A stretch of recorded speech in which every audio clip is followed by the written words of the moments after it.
Hello friends, welcome to your YouTube channel Science with Devesh. This is Devesh Kumar, and in this series we are discussing the science of class 10th. Till now we have reached our chapter life process, and in this chapter we have discussed a large portion. Only a few topics are remaining which we will cover in today's video. In the last few videos we have discussed about the digestive system, the respiratory system and rest of the other systems. Today I am going to discuss about the excretory system, that how the process of excretion takes place in human beings. अब होता क्या है कि हमारे body में, जैसा हमने पहले भी देखा था, बहुत सारे ऐसे वेस्ट मटेरियल्स होते हैं जिन वेस्ट मटेरियल्स को की बॉडी को ज़रूरत तो होती ही नहीं, लेकिन अगर वो बॉडी में रहें तो वो बॉडी को नुकसान भी पहुंचा सकते हैं। तो इन वेस्ट मटेरियल्स में को हम कैसे बॉडी से एक्सक्रीट आउट करते हैं, इसके बारे में आज हम देखेंगे। इसी एक्सक्रीशन का एक पार्ट हमने रेस्पिरेटरी सिस्टम में देखा था, जहां एल्वियोली के थ्रू हम कार्बन डाइऑक्साइड का एक्सक्रीशन करते थे। अभी आज और क्या सिस्टम होता है, कैसे एक्सक्रीशन होता है, इसके बारे में थोड़ा डिस्कस करेंगे। We will discuss in today's video. सबसे पहले हम ये देखते हैं कि एक्सक्रीशन होता क्या है।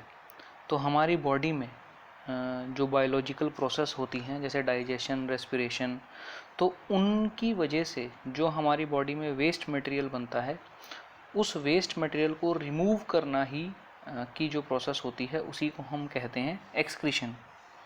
अब अलग अलग जो ऑर्गेनिजम्स होते हैं उनके पास अलग अलग स्ट्रेटजीज़ होती हैं अपनी बॉडी के थ्रू जो हमारा मटेरियल है, वेस्ट मटेरियल है, उसको एक्सक्रीट करने की। जैसे अमीबा सिंपल क्या करता है, अमीबा डिफ्यूज़न के प्रोसेस से, मतलब अंदर उसके अंदर जो कंसंट्रेशन है ज़्यादा हो जाती है, एनवायरनमेंट में कंसंट्रेशन लो होती है, तो जो भी उसका वेस्ट मटेरियल है वो डिफ्यूज़न प्रोसेस से उसे एक्सक्रीट आउट कर देता है।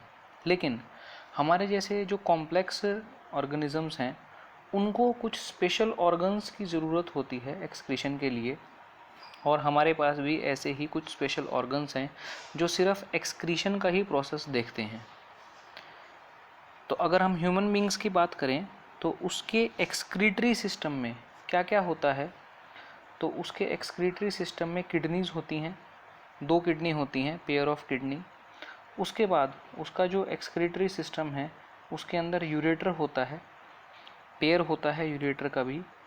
एक उसके पास यूरिनरी ब्लैडर होता है और एक उसके पास यूरिथ्रा होता है। ये सारे उसके एक्सक्रीटरी सिस्टम के क्या हैं, एक्सक्रीटरी सिस्टम के पार्ट्स हैं। जो किडनीज़ हैं ये कहाँ पर होती हैं, ईच साइड में एक होती है, दोनों साइड में एक एक किडनी होती है। और हमारी जो बैकबोन होती है, रीढ़ की हड्डी होती है, उसके ईदर साइड में एक एक किडनी आपको मिलेगी और एब्डोमेन के पास आपको ये लोकेटेड मिलेगी। उसके बाद जितना भी यूरिन प्रोड्यूस होता है हमारी बॉडी के अंदर, वो किडनीज़ में जाता है, किडनीज़ में से पास होता है, किडनी में से पास होने के बाद वो यूरेटर्स में आता है। जैसा कि आप यहाँ देख भी सकते हैं, हमारे पास एक लेफ़्ट यूरेटर है और इस साइड में ये राइट यूरेटर है।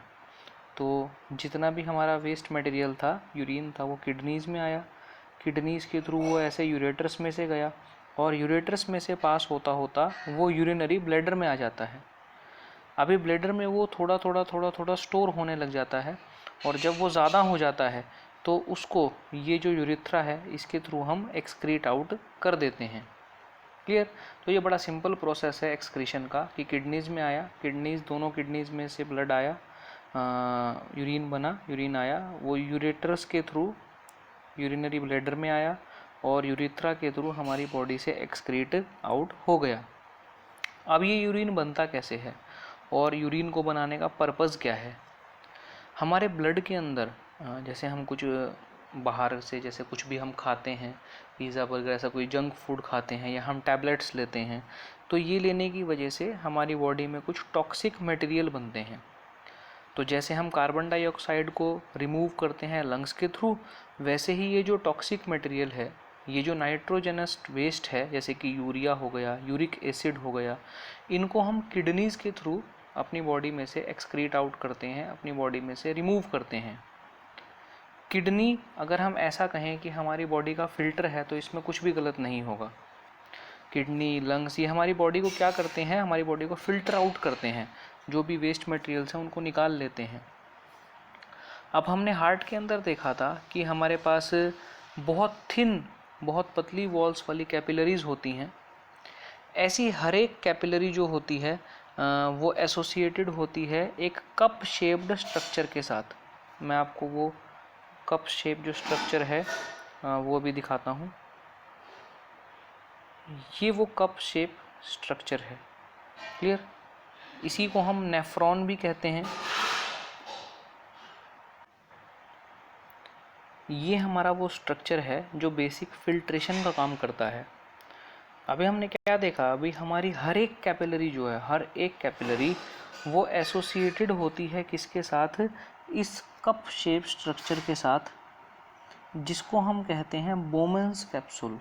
क्या कहते हैं हम इसे, बोमेंस कैप्सूल। और ये हमारा बेसिक जो फिल्ट्रेशन का काम है, फिल्टर करने का काम है, वो करता है। अब ये जो कप शेप स्ट्रक्चर है ये आगे जाके देखो कॉइल्ड हो जाता है, इस टाइप से ये कॉइल्ड हो जाता है, और कॉइल्ड होने के बाद ये बोमेंस कैप्सूल में मिलता है। इस स्ट्रक्चर का काम क्या होता है, जब इस स्ट्रक्चर में से ब्लड पास होता है तो उस ब्लड के अंदर जितना भी टॉक्सिक मटेरियल है वो इसमें रह जाता है, और जो फिल्टर्ड ब्लड है उसको आगे बॉडी को ट्रांसफ़र कर दिया जाता है। अब इस स्ट्रक्चर को कहा क्या जाता है, ये स्ट्रक्चर होता है नेफ्रॉन। और अगर हम ऐसा सोचते हैं कि बॉडी में एक नेफ्रॉन होता है तो ऐसा नहीं है। हर एक किडनी के पास a large number of nephrons जो हैं वो प्रेजेंट होते हैं, और ये पैक्ड, बिल्कुल क्लोजली पैक्ड होते हैं एक दूसरे से। कुछ सब्सटेंसेस जो होते हैं वो इनिशियल फिल्ट्रेट्स होते हैं, जैसे ग्लूकोज हो गया, अमीनो एसिड हो गए, सॉल्ट हो गए, और major amount of water, clear. इनको बॉडी सबसे पहले फ़िल्टर करती है, जैसे ग्लूकोज, अमीनो एसिड, सॉल्ट, ठीक है ना। और ये होता कैसे है, हमारी बॉडी के अंदर कुछ फिक्स क्वांटिटी वाटर की होती है। अगर हमारी बॉडी के पास उससे ज़्यादा वाटर है, मान लो हमारी बॉडी की रिक्वायरमेंट जो है वो ये है कि हर समय उसके अंदर 2 लीटर वाटर प्रेजेंट होना चाहिए, और अगर हमारे पास 3 लीटर वाटर है तो वो जो 1 लीटर वाटर है वो एक्स्ट्रा है, वो एक्सेस है। तो ये सिस्टम क्या करता है, उस वाटर को एब्जॉर्ब करता है, उस वाटर के साथ ये जितने भी हार्मफुल मटेरियल्स थे, ये जितने भी टॉक्सिक सब्सटेंस थे, उसको मिक्स कर देता है। और ये जो मिक्सचर बनता है एक्सेस वाटर का और इन टॉक्सिक सब्सटेंस का, इसी को हम यूरिन कहते हैं। अब ये यूरिन जो बना हर एक किडनी से, वो लास्ट में जाके एक लॉन्ग ट्यूब पे ख़त्म होता है। सबसे पहले आपने देखा था किडनी होती है, किडनी के बाद यूरेटर्स आते हैं, यूरेटर्स आगे यूरिनरी ब्लैडर से कनेक्ट होता है। तो ये जितना भी यूरिन है वे किडनी के थ्रू यूरिनरी ब्लैडर में स्टोर होता है। अब जब थोड़ा यूरिन होगा तो हमें नहीं पता लगेगा, लेकिन जैसे जैसे यूरिन बढ़ता जाता है तो वो प्रेशर हमें महसूस होता है। तो वो हमें पता चलता है कि अब हमें अपना यूरिन जो है वो एक्सक्रीट आउट करना है, क्लियर। और ये बात खास होती है कि यूरिन को कभी भी हमें रोकना नहीं चाहिए, क्योंकि इससे क्या होता है, टॉक्सिक मटेरियल हमारे यूरिनरी ब्लैडर में ज़्यादा टाइम तक रहता है, जिसकी वजह से हमें थोड़ी प्रॉब्लम आ सकती है। अब ये जो यूरिनरी ब्लैडर है इसमें हड्डियाँ नहीं होती, बोन्स नहीं होती, ये मस्कुलर सिस्टम है, इसीलिए ये नर्वस सिस्टम से डायरेक्ट कनेक्टेड होता है। जैसे ही इस पे प्रेशर पड़ता है थोड़ा, तो प्रेशर पड़ने के बाद हमें अर्ज हो जाती है, ये हमें ऐसी ज़रूरत लगती है कि हमें क्या करना है, यूरिनेट करना है। अब आपने ऐसा सुना होगा कि बहुत सारे ऐसे पर्सन्स होते हैं जिनको प्रॉब्लम्स होती है किडनी की, उनकी किडनी ख़राब हो जाती है, तो उनको क्या करना पड़ता है, उनको अपनी बॉडी को प्रॉपर मेंटेन रखने के लिए एक आर्टिफिशियल किडनी, ऐसा हम बोलें, आर्टिफिशियल किडनी का एक सिस्टम बनाना पड़ता है, जिसको हम बोलते हैं डायलिसिस कराना। अब किडनी तो उनकी काम कर नहीं रही, तो ये जितना भी ब्लड है ये कहाँ पर फिल्टर होगा, तो उनको क्या करना पड़ेगा, उनको हॉस्पिटल जाके एक आर्टिफिशियल सिस्टम से उनकी बॉडी को जोड़ा जाएगा, जहाँ से उनका पूरा ब्लड बॉडी में से निकाला जाएगा, उसको यहाँ पर फिल्टर किया जाएगा इन पाइप्स में से। देखिए यहाँ पर एक्सेस जो था, यूरिया सॉल्ट्स वगैरह था, वो सब यहाँ कलेक्ट हो जाता है और यहाँ पर हमारे पास फ्रेश ब्लड आता है, जो फ्रेश ब्लड उस पर्सन को दोबारा दे दिया जाता है। तो इस सिस्टम में से पूरा ब्लड एक बार गो थ्रू होता है और उसमें से जितना भी टॉक्सिक सब्सटेंस है उसको अलग कर दिया जाता है। इसी प्रोसेस को कहा जाता है डायलिसिस। तो जिस पर्सन की किडनी जो है वो ख़राब हो जाती हैं, तो उनके लिए ये सफिशिएंट हो जाता है, उनके लिए नेसेसरी हो जाता है कि हर 15 दिन में उनको डायलिसिस कराना पड़ता है। आपको जान के ये चीज़ थोड़ा अचंभा भी होगा कि एक नॉर्मल जो पर्सन होता है, नॉर्मल पर्सन, उसकी जो किडनीज होती हैं वो कितना मटेरियल फिल्ट्रेट करती हैं, आपकी सोच से बहुत ज़्यादा। 180 लीटर्स 180 लीटर्स जो होता है वो हमारी किडनी डेली फिल्ट्रेट करती हैं। और यूरिन के थ्रू कितना बाहर निकलता है डेली, तो आप जानते हैं कि 1 और 2 लीटर्स। तो बाकी जो 178 लीटर्स है वो बॉडी रीअब्जॉर्ब कर लेती है उसको दोबारा यूज़ करने के लिए। अब प्लांट्स जो होते हैं, प्लांट्स एक बिल्कुल डिफरेंट स्ट्रेटजी का यूज़ करते हैं एक्सक्रीशन के लिए। हमारा वेस्ट क्या होता है? हमारा वेस्ट होता है कार्बन डाइऑक्साइड, लेकिन प्लांट्स का जो वेस्ट है वो क्या है? ऑक्सीजन। तो ऑक्सीजन तो आप जानते हैं अभी उनके लिए वेस्ट है, तो उसको वो फोटोसिंथेसिस की प्रोसेस के दौरान अपनी बॉडी से, मतलब पेड़ जो है उसे वो बाहर एनवायरनमेंट में डिस्चार्ज कर देते हैं। हमने पढ़ा भी था कहाँ से करते हैं, वो स्टोमाटा के थ्रू करते हैं। उनकी लीव्स के ऊपर जो छोटे छोटे पोर्स होते हैं उनको स्टोमाटा कहा जाता है, और वहीं से गैसेस का जो एक्सचेंज है वो पॉसिबल हो पाता है।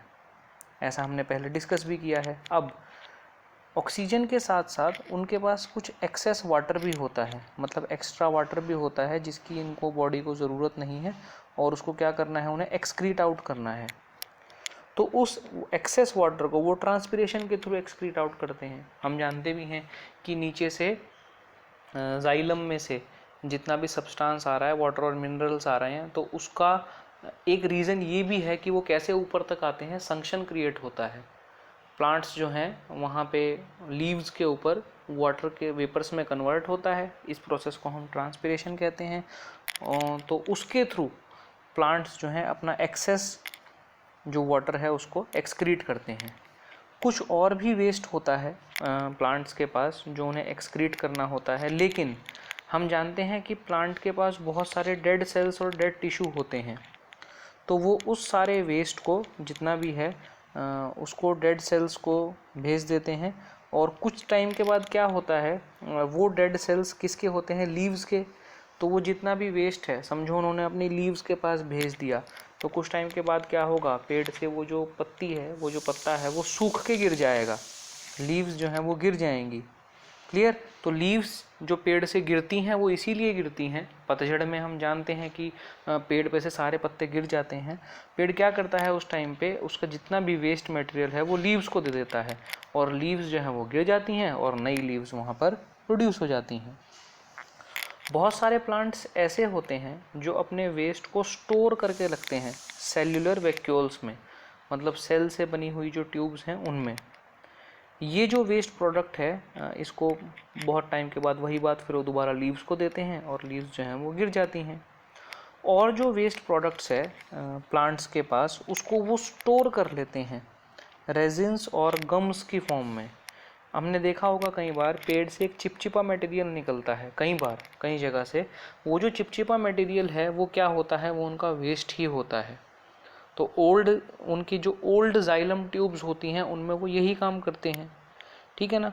और कुछ जो उनका वेस्ट है उसको वो सॉइल को ट्रांसफ़र कर देते हैं। तो इस तरीके से प्लांट्स जो हैं they use very different technique for excretion process rather than humans. So we have discussed all this chapter और हम ये आपको मानना होगा कि हमने बड़े अच्छे तरीके से और बड़े सिंपल वे में हमने इस चैप्टर को डिस्कस किया है, और एक एक टॉपिक, एक एक पॉइंट को हमने बड़े आराम से क्लियर किया है। देखो टाइम लगता है, लेकिन जल्दबाजी का काम बार बार करना पड़ता है और आराम से जो करते हैं वो एक बार करना पड़ता है।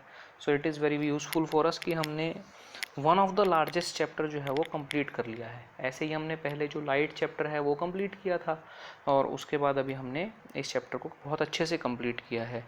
So in this video we have completed this chapter. If you have any doubt, you can contact me in the comment section, or I have given my number in the description box. You can also contact me there. For further details, if you need anything, any type of help, I am available for you 24 hours. If you like the video, hit the like button, share it with your friends, and comment me in the comment section whatever you like about the video. Till then, in the next video we will start new chapter. आप please comment section में comment करके बताइए कि कौन सा chapter आप आगे पढ़ना पसंद करेंगे। So I will decide on the basis of your votes कि हमें कौन सा चैप्टर करना है। Till then, thank you very much, good bye, take care.